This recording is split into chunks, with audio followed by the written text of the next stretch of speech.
Happy birthday to you. Happy birthday dear Sonam.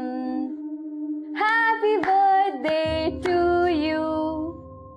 देखा, मैंने तुम्हारा एक भी बर्थडे मिस नहीं किया।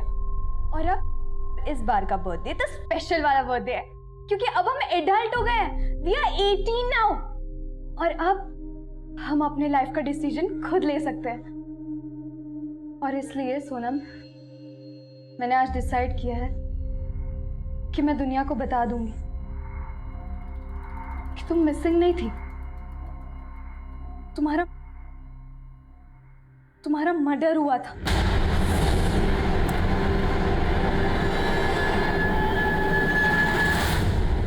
कौन है लड़की और किस सोनम की बात कर रही है जिसके मर्डर होने की बात बोल रही है? सर, मैं ना तो इस लड़की को जानता हूँ ना ही किसी सोनम को। मुझे तो बस ये सीडी मिली थी इस लैपटॉप में जो कल ही सेकंड हैंड खरीदा था मैंने। कहाँ से खरीदा था? सर, एक कबाड़ वाले से। एक्चुअली कल मैं इंद्रपुरम मार्केट में था और वहीं कबाड़ वाले के पास ये लैपटॉप देखा था मैंने। ये लीजिए सर, लैपटॉप का चार्जर नहीं था उसके पास, लेकिन कंडीशन देखकर ये लैपटॉप उस कबाड़ वाले से खरीद लिया मैंने। दरअसल मेरे पास घर में पुराने लैपटॉप का चार्जर पड़ा था जो इसमें लग गया सर। लैपटॉप बिल्कुल चालू कंडीशन में था, लेकिन उसकी सीडी ड्राइव में एक सीडी थी।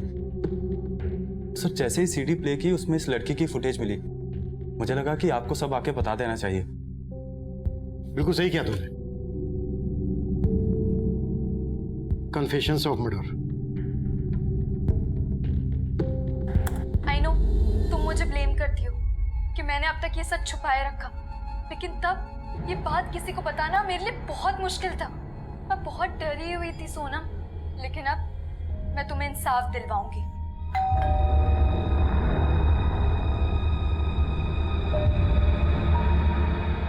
सॉरी सोनम, मुझे भी जाना पड़ेगा।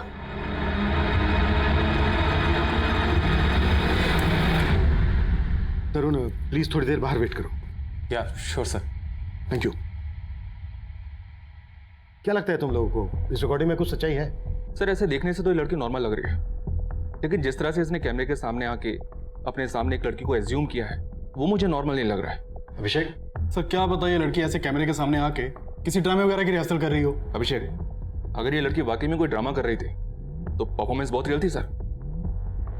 हो सकता है ये सब रियल ही हो, क्योंकि जब डोरबेल बजी तो ये लड़की बाहर की तरफ गई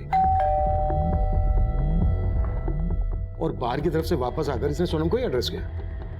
सॉरी सोनम, मुझे भी जाना पड़ेगा। ये जो डोरबेल वाला पार्ट है ना, मुझे बिल्कुल ड्रामा नहीं लग रहा है। हमें इस लड़की और इसकी दोस्त सोनम के बारे में सच्चाई पता करनी होगी, क्योंकि अगर इसमें सच्चाई है तो मामला मर्डर का बनता है।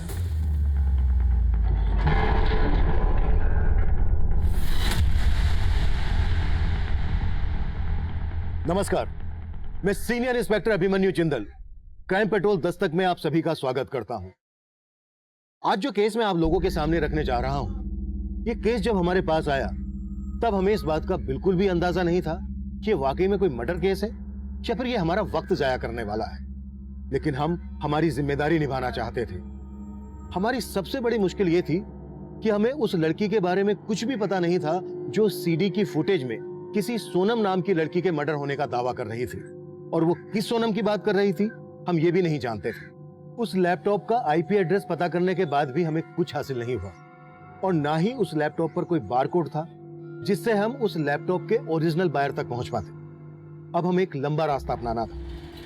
एक तरफ हम के डेटाबेस से उन सभी सोनम का डेटा निकाल रहे थे जो अब तक गायब थी, और दूसरी तरफ हम उस कबाड़ वाले की दुकान पर पहुंचे जहां से वो सेकंड हैंड लैपटॉप खरीदा गया था। सर, यही वो दुकान है जहां से मैंने लैपटॉप खरीदा था। हाँ साहब, ये लैपटॉप मैंने इनको बेचा था, लेकिन बात क्या है साहब? ये लैपटॉप जो तुमने इनको बेचा, इस लैपटॉप में हमें ये सीडी मिली थी। किसकी है ये?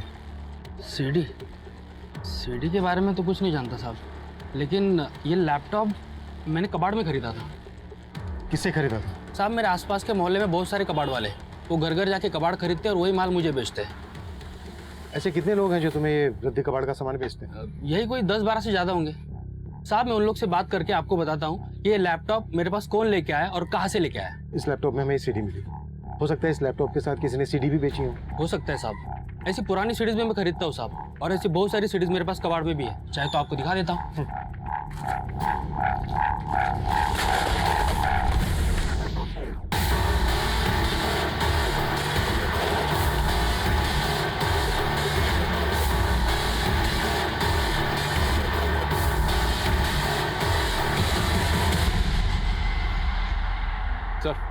ये तो बिल्कुल ऐसी सीडी है।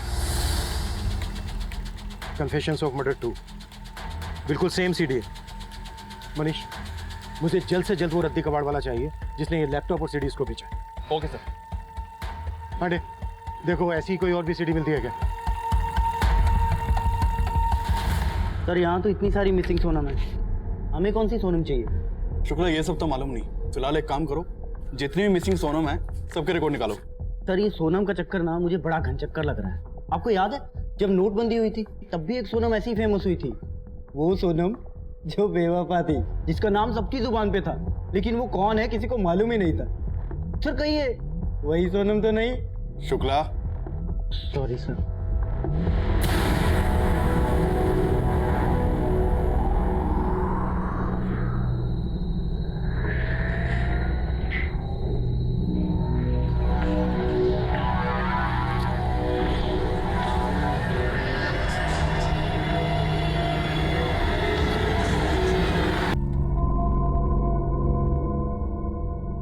ये सिक्का याद है सोनम?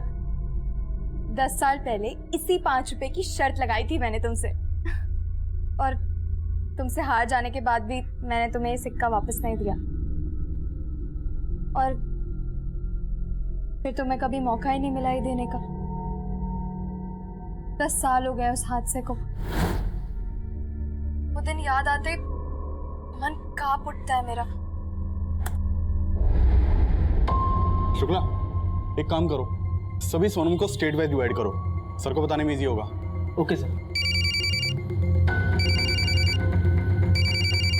जैन सर, के डाटाबेस से सोनम नाम से दर्ज हुए 50 से ज्यादा मिसिंग कंप्लेंट का पता लगा लिया मैंने। अभिषेक, फिलहाल तुम उन सभी केसेस को जीरो डाउन करो जो 10 साल पहले हुए थे, और उन सभी स्टेट्स को फोकस करो जहां पर हिंदी बोली जाती है। इस वीडियो वाली लड़की के एक्सेंट से लग रहा है कि ये लड़की और इसकी दोस्त सोनम ये नॉर्थ इंडिया के रहने वाले हैं। ठीक है सर। मुझे पता है तुम बेस्ट हो, तुम्हारे जैसे हमारे गांव में कोई नहीं था। कौन? और इसी बात से मैं तुमसे जेलस फील होती थी, पर मैंने कभी तुम्हें नोटिस नहीं होने दिया। लेकिन अब तुम्हें खोने के बाद मुझे अपने आप पे बहुत गुस्सा आता है। मैं अपने आप को कोसती थी। मैं ऐसे कैसे सोच सकती थी तुम्हारे बारे में? लेकिन अब मैं सब कन्फेस करूंगी।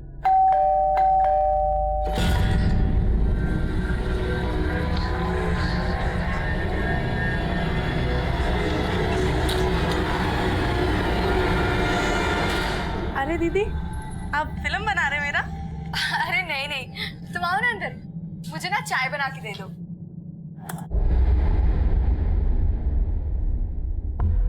इन मिसिंग सोनम में से जितनी भी सोनम गांव की रहने वाली है उनको जीरो डाउन करो। उस लड़की ने सोनम का 18th बर्थडे सेलिब्रेट किया था। आज से 10 साल पहले सोनम की उम्र 8 साल की रही होगी। 8 साल की सोनम गांव के रहने वाली है। मैं चेक करता हूँ सर। मनीष, सर, उस लड़की ने अपनी पहली सीडी में बोला है कि सोनम का मर्डर हुआ था, और दूसरी सीडी में जो उसने बोला है वो बात हमें सोचने पर मजबूर करती है। कम। मैं तुमसे जेलस फील होती थी, पर मैंने कभी तुम्हें नोटिस नहीं होने दिया। लेकिन अब मैं सब कन्फेस करूंगी। सीडी पर लिखा है कन्फेशन ऑफ मर्डर, और यहाँ पर ये लड़की खुद कन्फेस करने की बात कर रही है। मतलब सर आप कहना चाहते हैं कहीं इसी लड़की ने सोनम को? यस। इस वीडियो में इस लड़की की उम्र 17-18 साल से ज्यादा की नहीं लग रही है। मतलब जब सोनम मिसिंग हुई तो ये लड़की लगभग 7-8 साल की रही हो। लेकिन सोचने वाली बात यह है कि इस उम्र में हमें इस लड़की को अच्छे से समझना होगा। मनीष, वो दूसरे कबाड़ी वाले का पता चला जिसने वो लैपटॉप उस कबाड़ी की दुकान पे बेचा था? जी हाँ सर, उसका पता चल गया है। श्यामू से लेकर आ रहे हैं। गुड, आते ही मेरे पास भेजो। सर,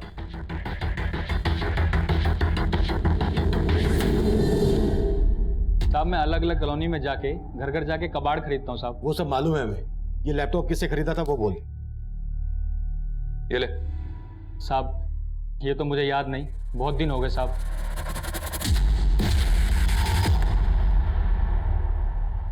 इस लड़की से खरीदा था? साहब उसका चेहरा तो याद नहीं, लेकिन हाँ साहब, अब ये लैपटॉप मुझे किसी औरत ने ही बेचा था साहब। हाँ रखो, इधर रखो। कबाड़ है। हाँ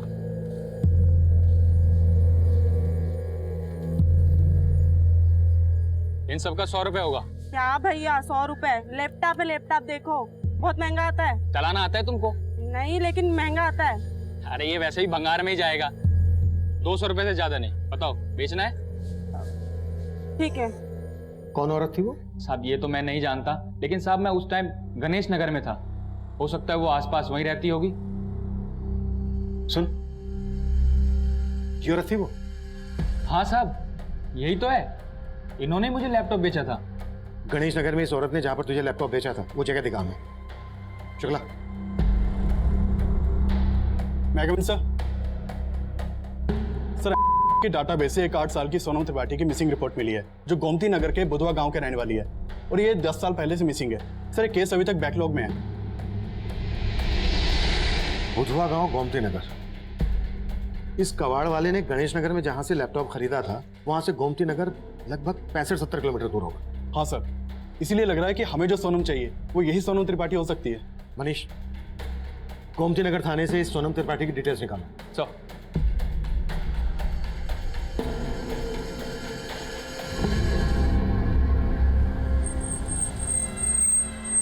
हाँ साहब यही जगह थी। अब मैं इधर से आ रहा था और वो औरत पीछे से ही आई थी और यहीं पे मैंने लैपटॉप खरीदा था साहब। अब मुझे लगता है साहब आसपास ही रहती होगी। सर सोनम त्रिपाठी जयचंद और शालिनी त्रिपाठी की बेटी थी। सोनम के मिसिंग होने के बाद उसके बारे में कोई लीड नहीं मिली थी, लेकिन सोनम के मिसिंग होने के 6 महीने के बाद उसके पेरेंट्स ने सुसाइड कर लिया था। क्या? जी हाँ सर, उन लोगों ने जहर खा के सुसाइड किया था और सबसे पहले उनके एक पड़ोसी ने उनको घर में मरा हुआ देखा था। उसके बाद वहाँ की लोकल पुलिस जब मौका वारदात पे पहुंची तो घर में उनको जूसेस के 2 ग्लासेस मिले। ग्लासेस पर पॉइजन के ट्रेसेस मिले थे और पोस्टमार्टम रिपोर्ट से साबित हो गया था कि उन लोगों ने जहर खा के सुसाइड किया है और इसी वजह से केस क्लोज हो गया। उस वीडियो वाली लड़की की कोई इंफॉर्मेशन? सर जो ऑफिसर उस केस को इन्वेस्टिगेट कर रहा था उसका तो ट्रांसफर हो चुका है, इसलिए कहना मुश्किल है कि उस केस की इन्वेस्टिगेशन के दौरान ये वीडियो वाली लड़की सामने आई होगी या नहीं। ये वीडियो वाली लड़की सोनम की दोस्त थी, तो उसके आस पड़ोस या स्कूल में पढ़ने वाली भी हो सकती है। उस लड़की ने वीडियो में कहा है कि सोनम मिसिंग नहीं हुई थी बल्कि उसकी हत्या हुई थी, और इधर सोनम के मिसिंग होने के बाद उसके पेरेंट्स ने सुसाइड कर लिया था। इन केसेस को अच्छे से समझना होगा। सोनम त्रिपाठी के अड़ोस पड़ोस में पता करो। सर हाँ श्याम। सर उस औरत का पता चल गया है जिसने उस कबाड़ी वाले को लैपटॉप बेचा था। गुड, थाने बुला लो उसको। साहब ये तो जागृति मैडम है, मैं इनके यहाँ काम करती थी। और जागृति का ये लैपटॉप जो तुमने उस कबाड़ वाले को बेचा था? हाँ साहब, लेकिन ये लैपटॉप मुझे जागृति मैडम के मकान मालिक ने दिया था। जागृति का मकान मालिक? तो जागृति कहाँ है? मालूम नहीं साहब अभी वो कहाँ है, लेकिन पहले वो पारिजात कॉलोनी में किराए पे रहती थी। जागृति का मकान मालिक कौन? नाम क्या उसका? अब मुकेश वर्मा। जागृति का ये लैपटॉप उसके मकान मालिक के पास कैसे आया जो उसने तुम्हें दिया? साहब वो 3 महीने पहले अचानक से जागृति मैडम कहीं चली गई थी। कहाँ चली गई? मालूम नहीं साहब, लेकिन वो अपना सारा सामान मुकेश भाई के घर पे ही छोड़ के चली गई थी और मकान का किराया भी नहीं दिया था, और साहब मेरी तनख्वाह भी बाकी थी, इसीलिए मुकेश भाई ने ये लैपटॉप मुझे दे दिया। साहब हाँ बुलाया था, कोई काम है क्या? हाँ सुन, ये जो भी जागृति का सामान है ले जा। मैं? हाँ। जागृति मैडम के बारे में कुछ पता चला क्या? अरे उसके बारे में मालूम चलता तो उसका सामान तुम्हें क्यों देता? उसकी तरफ से तुम्हारी तनख्वाह बाकी है ना। हाँ। तो जो भी तुम्हारे काम लगे तुम ले लो, बाकी सब फेंक दो। साहब उनके सामान में ये लैपटॉप और बहुत सारी सीडी थी जो मैंने कबाड़ में बेच दी थी। कमाल है तुम और तुम्हारा मुकेश भाई। और कौन कौन रहता था जागृति के साथ? साहब वो अकेली ही रहती थी, उनको देख के कभी लगा नहीं था साहब कि मेरा पगार दिए बिना गायब हो जाएंगी। बहुत सीधी सादी थी साहब, और बाकी लोग जैसे चिकचिक भी नहीं करती थी। दीदी चाय। और वो दीदी आपको सब्जी लाने के लिए बोले थे ना, तो अगर आप नहीं ला सकते तो मुझे बोल देते, पैसे दे दोगे तो मैं ले आऊंगी। मैं पैसे देती हूँ। पर दीदी अभी पैसे दोगे सब्जी लाने जाऊंगी तो देर हो जाएगी ना। अब मैं खिचड़ी बना दूँ? ठीक है, तुझे जो आसान लगे वो बना ले। पेट ही। जागृति का मोबाइल नंबर तो होगा तुम्हारे पास? नहीं साहब, उन्होंने कभी अपना मोबाइल नंबर नहीं दिया। जागृति के उस मकान का हमें एड्रेस दो जहाँ पर वो किराए पर रहती थी। और जागृति का मकान मालिक कहाँ रहता है?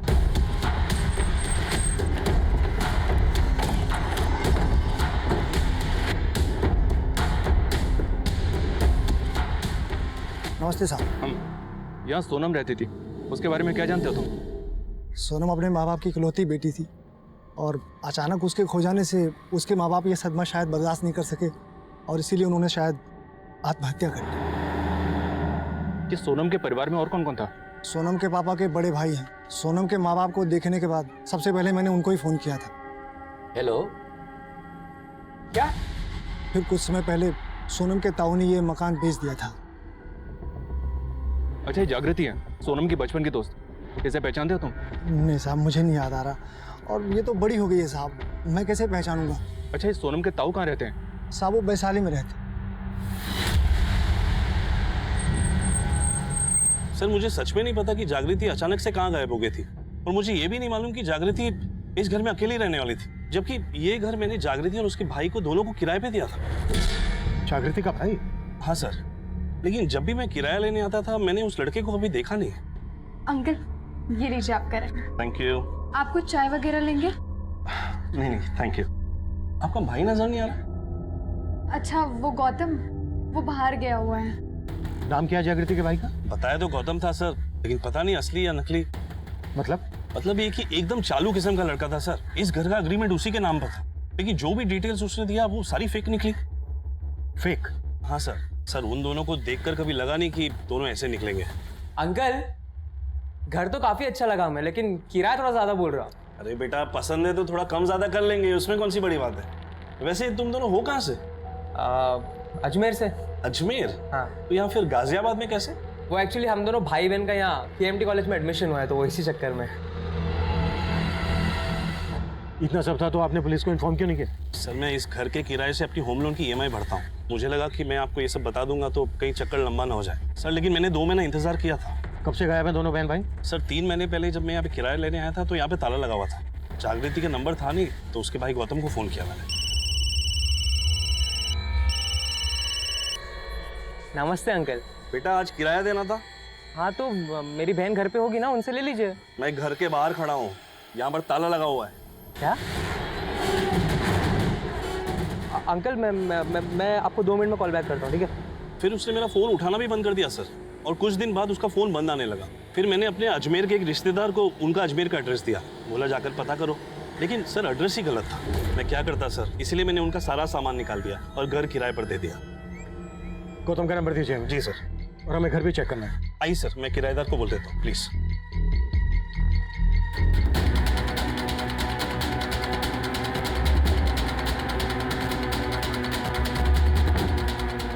अभिषेक,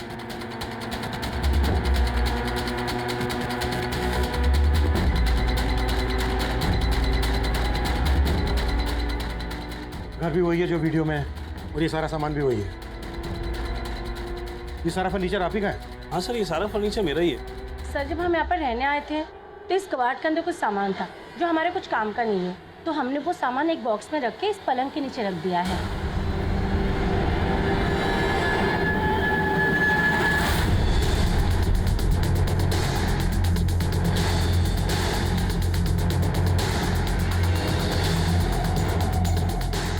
सर ये देखिए, कन्फेशन ऑफ मर्डर। सर ये देखिए, और भी है।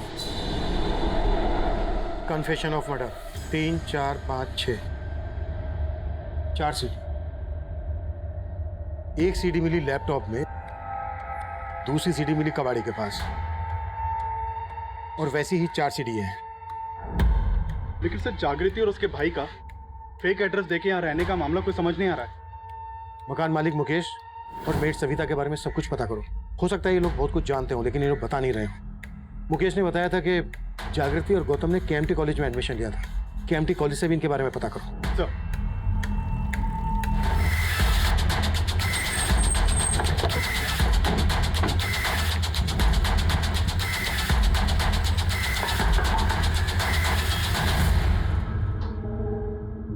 जी साहब।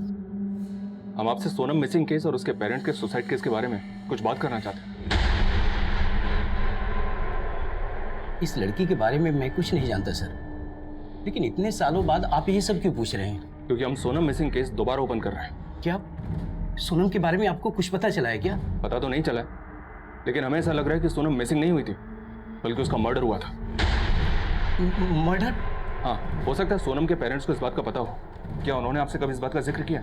नहीं सर, वो तो इसी उम्मीद में बैठे थे कि सोनम उन्हें मिल जाए। किसे पता था वो ये सब कर लेंगे।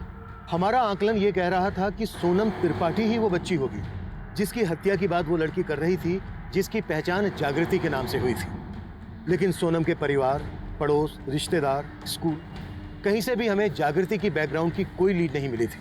और सोनम के कातिल का पर्दाफाश करने वाली जागृति 3 महीने से गायब थी। ये कई आपराधिक संकेत दे रहा था।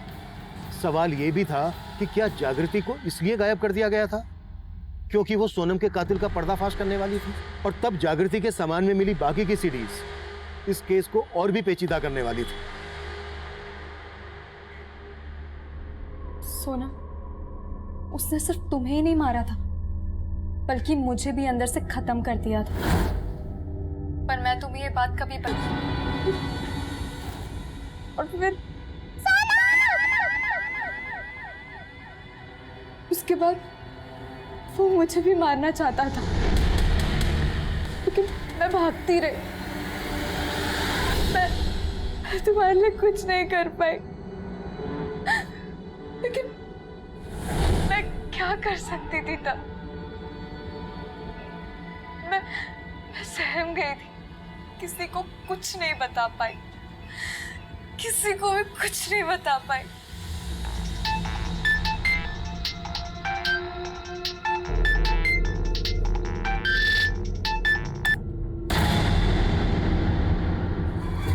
मेट सविता और मकान मालिक मुकेश ने कहा था कि जागृति के पास कोई मोबाइल फोन नहीं था, लेकिन इस वीडियो में तो इसके पास मोबाइल फोन दिख रहा है।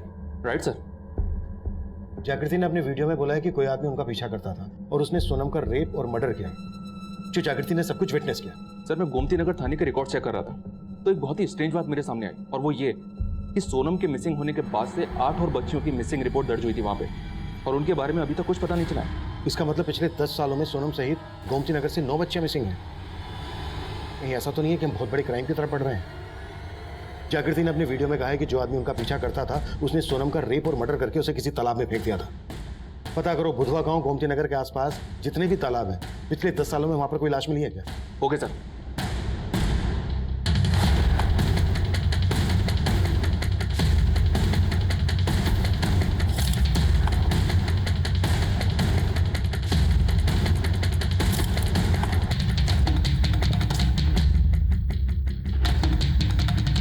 Cumin sir. Yes come in. Sir, इसका नाम गौतम है, केएमटी कॉलेज में पढ़ता है। सर, जागृति भी केएमटी कॉलेज में ही पढ़ती थी, लेकिन पिछले 3 महीने से कॉलेज नहीं गई। सर, एक स्ट्रेंज बात पता चली है, गौतम का सरनेम खन्ना है जबकि जागृति का शर्मा। तो ये गौतम जागृति का भाई कैसे हो सकता है? सर, गौतम तो कॉलेज आ रहा है लेकिन जागृति कॉलेज नहीं आ रही है। सर, कॉलेज से जागृति के पेरेंट्स के बारे में पता चला था, मैंने उन्हें फ़ोन भी किया था। हेलो, आप जागृति के फादर बात कर रहे हैं? जी बोल रहा हूँ। आप कौन? जी, मैं गाजियाबाद थाने से बात कर रहा हूँ। क्या बता सकते हैं अभी जागृति कहाँ है? सर, जागृति तो गाजियाबाद के केएमटी कॉलेज में पढ़ती है। सर, जागृति के पेरेंट्स को तो ये मालूम ही नहीं कि वो गाजियाबाद में किराए पे कहाँ रहती है, बल्कि उन्हें तो ये भी पता नहीं है कि वो 3 महीने से गायब है। जागृति के पेरेंट्स कहाँ रहते हैं? सर, दिल्ली में। ठीक है, इस गौतम को लेकर आओ और ये 3 सीडी प्ले नहीं हो रही हैं, 4, 5, 6, इनका डेटा रिकवर करवाओ। सर।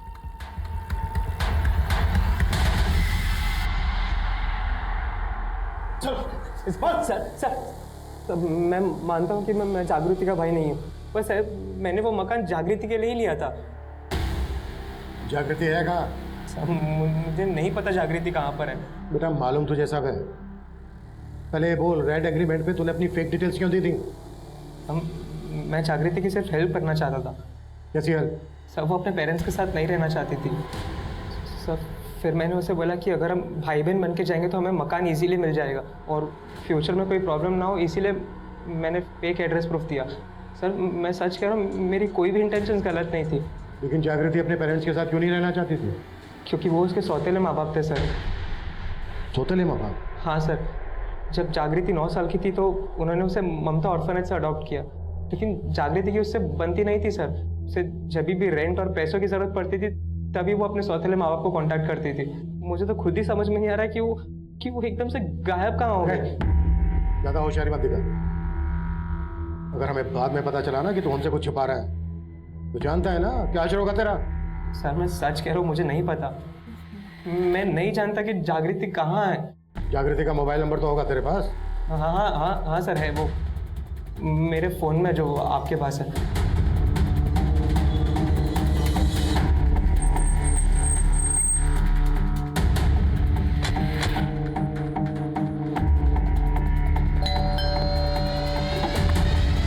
क्या जागृति के कॉल रिकॉर्ड निकलो और चेक करो उसका फोन कब और कहां बंद हुआ था। हो सकता है उसके कॉल रिकॉर्ड से हमें कोई क्लू मिल जाए जो सोनम के कातिल से ताल्लुक रखता हो। सर ये सीडी नंबर 4 तो प्ले हो रही है, लेकिन 5 और 6 प्ले नहीं हो रही। 5 और 6 की फुटेज भी रिकवर करवाओ। Okay sir.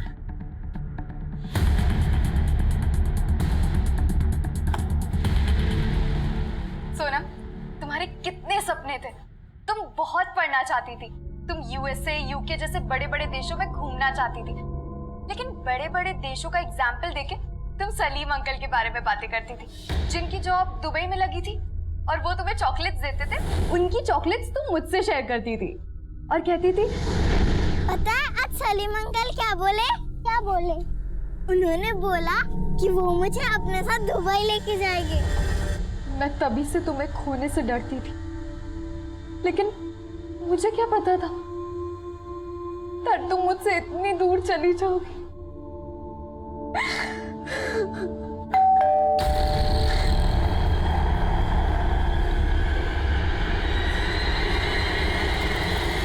Surprise for you जागृति, पार्टी करेंगे सब लोग।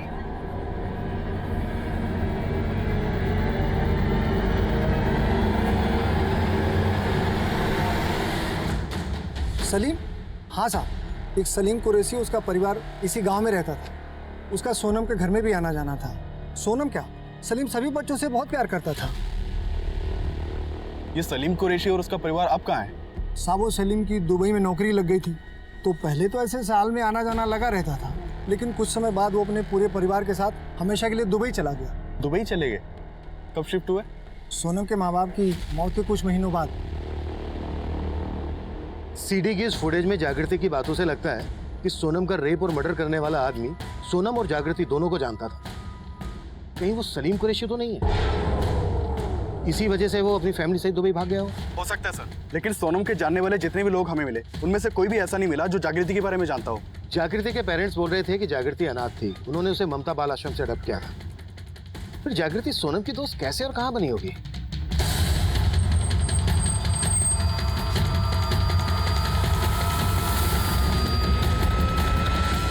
मैंने 9 साल पहले जागृति को यहाँ से अडॉप्ट किया था। ये जागृति अनाथालय में आई कब थी? सर, एडॉप्शन के करीब 1 साल पहले उसे कोई अनाथालय के बाहर छोड़ गया था। सर, हमने उससे बात करने की कोशिश की थी, लेकिन उसने हमें कुछ नहीं बताया था कि उसे यहाँ कौन छोड़ गया था। हमने उसके माता पिता रिश्तेदार के बारे में पूछा, लेकिन उसने हमें कुछ नहीं बताया, यहाँ तक कि अपना नाम भी नहीं बताया। जागृति नाम भी हमने ही उसे दिया है।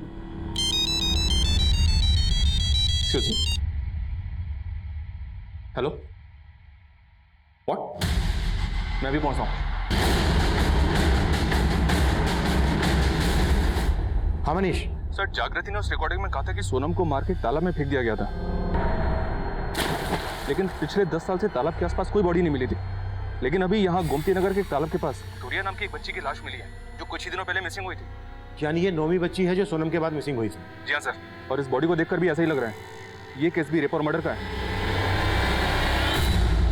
सर, अगर इन सभी बच्चियों के केसेस को एक ही क्रिमिनल से जोड़ें तो ये कोई सीरियल किलर भी हो सकता है, जिसने सबसे पहले सोनम को और एक के बाद एक इन बच्चियों को गायब किया। लेकिन लाश धुरिया की ही मिली थी और सोनम का भी रेप और मर्डर हुआ था, ऐसा जागृति उस वीडियो रिकॉर्डिंग में बोल रही है। और वो ये भी बोल रही है कि वो और सोनम उस किलर को जानते थे। जागृति के कॉल रिकॉर्ड्स क्या कहते हैं? सर, जागृति का फोन 3 महीने पहले 5 जून को सीमापुरी में बंद हुआ था।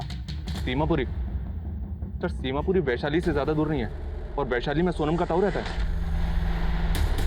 सोनम का ताऊ? सोनम के गायब होने और उसके पेरेंट्स के सुसाइड करने का सबसे ज्यादा फायदा सोनम के ताऊ को ही हुआ है। हो सकता है सोनम के पेरेंट्स की आत्महत्या उसके ताऊ की कोई साजिश हो। लेकिन सर, हमें सलीम कुरैशी के बारे में भी नहीं भूलना चाहिए, क्योंकि सोनम के पेरेंट्स की डेथ के बाद वो अपनी फैमिली को लेकर दुबई शिफ्ट हो गया था। उसे मालूम चला है कि हर साल वो दुबई से इंडिया आता है। पता करो, जब जब सलीम कुरैशी दुबई से इंडिया आता था उसी दौरान ये बच्चियां गायब हुई हैं क्या?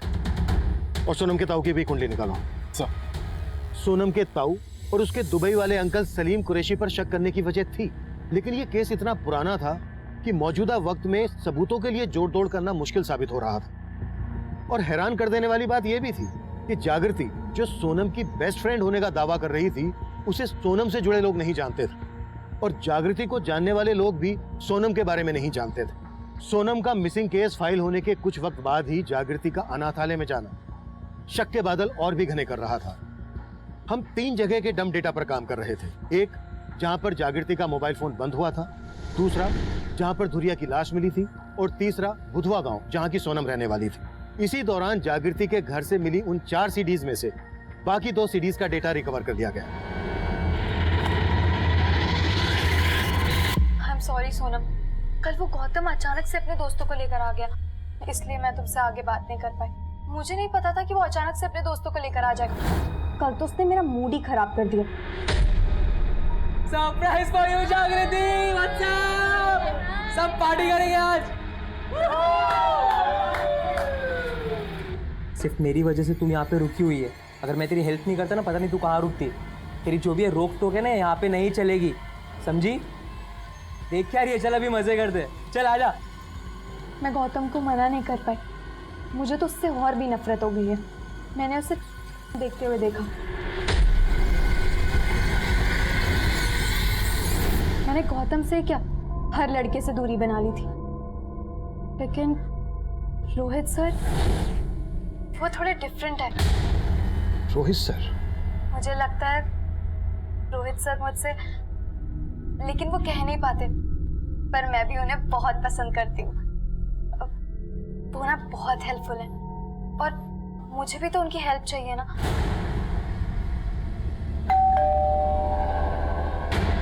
लगता है वो आ गए सोनम।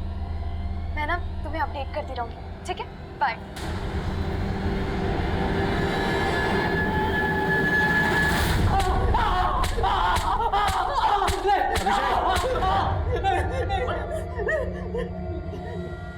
जागृति को तूने गायब किया है ना? हाँ, बोल, कहाँ है वो? सर मुझे नहीं मालूम सर, कहाँ है वो? कहीं ऐसा तो नहीं कि तूने उसका मर्डर कर दिया?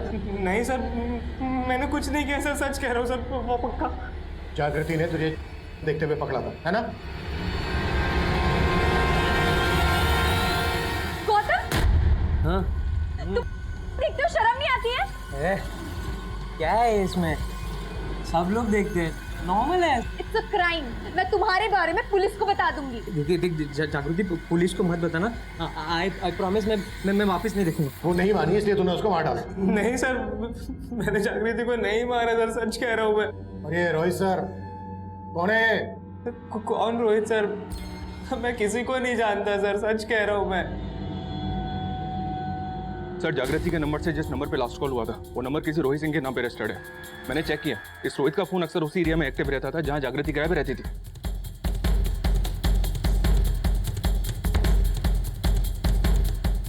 हाँ सर, जागृति मेरी फ्रेंड है। तो अभी कहाँ है वो? सर मुझे नहीं पता, हम दोनों की काफ़ी समय से मुलाकात नहीं हुई। हमें पता चला है कि तू भी उसी ऑर्फनेज में था जहाँ पे जागृति थी, और अडॉप्शन के 9 साल बाद अचानक से जागृति की जिंदगी में कैसे आ गया तू? सर मैं जागृति को पहले से पसंद करता था। जब बड़ा हुआ तो मैंने अपने आप को अपने बल पे सेटल किया, एक अच्छी जॉब भी पाई। फिर मैंने सोचा कि मैं जागृति से दोबारा मिलता हूँ। सर मैंने पता लगा लिया था कि वो केएमटी कॉलेज में पढ़ाई कर रही है। और एक दिन जागृति, क्या हुआ? और फिर हम दोनों अक्सर मिलने लगे और इस बार पहले से भी ज़्यादा अच्छे दोस्त बन गए। और सर 6 महीने पहले उसने मुझे अपनी ज़िंदगी का एक बहुत बड़ा राज बताया।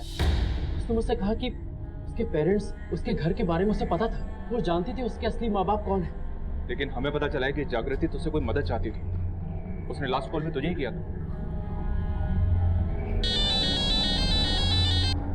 हाय जागृति। रोहित सर। जागृति तुम रो क्यों रही हो? अब आप मुझे भूल जाइए। अरे जागृति, उससे बहुत प्यार करता था और मैंने उसकी इस बात की रिस्पेक्ट की।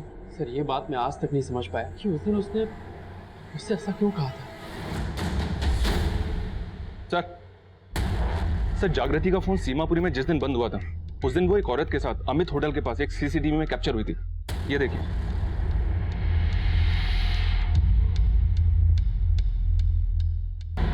भुवन तुम्हारा पति है?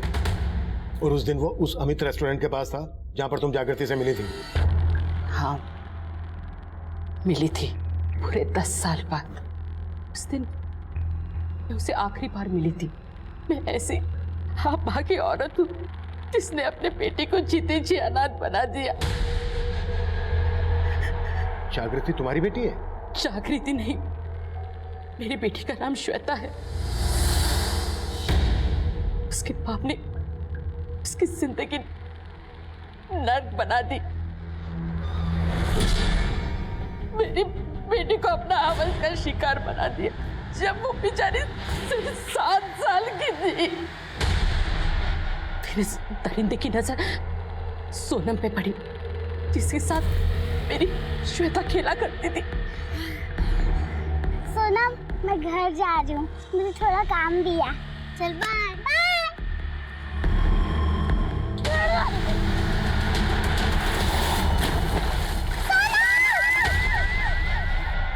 वो दौड़ती हुई मेरे पास आई और उसने मुझे सब कुछ बता दिया। पापा ने सोनम के साथ गंदा काम किया, फिर उसे मार के तालाब में फेंक दिया और मेरा पीछा करते हुए आ रहे हैं। मैंने अपनी श्वेता को उसके नजरों से बचाकर अनाथालय छोड़ दिया। मुझे लगा मैंने उसे बचा लिया, लेकिन मैं गलत थी। फिर 3 महीने पहले अचानक से उसने मुझे फोन किया।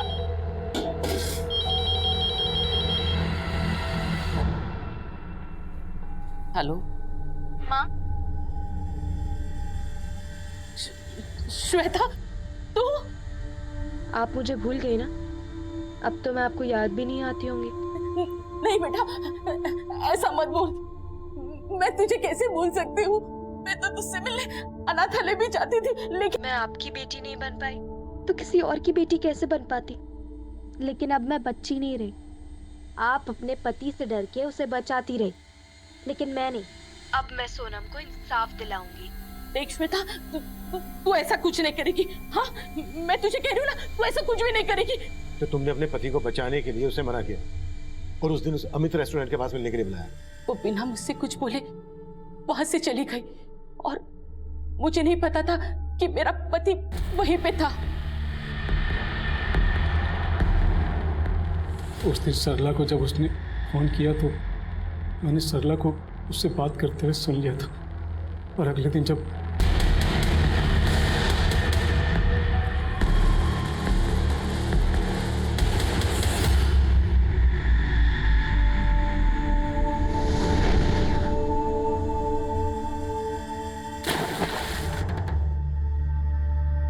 श्वेता, खुद को बचाने के लिए मैं श्वेता को मारने ही वाला था। मुझसे पहले ही उसने तालाब में छलांग लगा दी।